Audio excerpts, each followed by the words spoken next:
everyone, welcome to another Finally Friday video.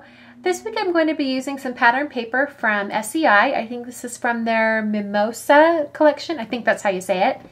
And it's a specialty paper pack, and it has lots of different specialty papers. This one on top has like a glossy finish or a shimmer finish, and then there's a shimmer paper. And then the stripe paper on the other side has some glitter on it.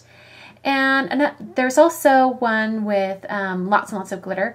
And the thing that I find most exciting about this specialty paper pack is it has some heavyweight cardstock, and that's what I'm using for the card base for this card. As far as the other patterns go, I punched out some squares, and these are actually, no, I take that back. I didn't punch them out. I cut them out with a paper trimmer, and I think each one of these is 1 1/4. So I took a standard size card and actually cut off about 1/2 inch off one end so that it's 4 1/4 by 5 instead of 5 1/2. So that's the size I'm working with. Here's a stamp from Your Arts that I've inked up with some Versamark ink. And I'm just stamping it a couple times just to get a good design. And then I'm covering it with American Crafts clear embossing powder.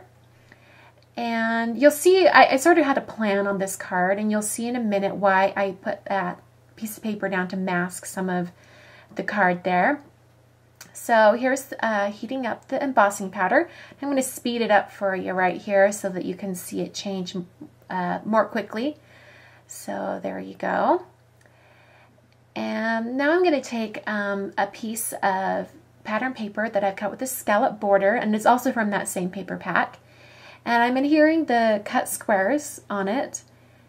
And being that each square is 1 1/4, it's exactly 5 inches across once you put them side by side. So that's why I cut the card to 5 inches. Putting some foam adhesive on the back of this piece and then adhering it to the card. And you'll see that there's the blank space beneath the where the 4 squares are, and that's where I'm putting this faux stitching line. That's why I masked off that bottom portion of the card when I stamped the leaf stamp, the ferns or whatever, because I didn't want any of the stamp showing, so that's why I masked it off. Here's a stamp from Basic Gray and some ink from Colorbox, and the pink color matches perfectly the color in the Mimosa papers, so that's why I chose that color. I'm just trimming it out, and then I'm going to be writing Happy Birthday on the center of the label here. And then I'll be adhering it to the card with some foam adhesive. So that's how I'll finish up the card, but I just want to tell you a little bit about trimming it out. I move the paper more than I move the scissors, and that helps get a little more of a smooth edge when you're trimming out.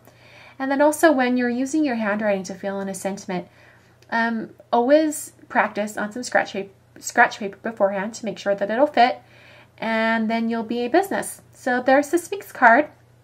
And I hope you've enjoyed, and I'll catch you next week. Thanks for watching.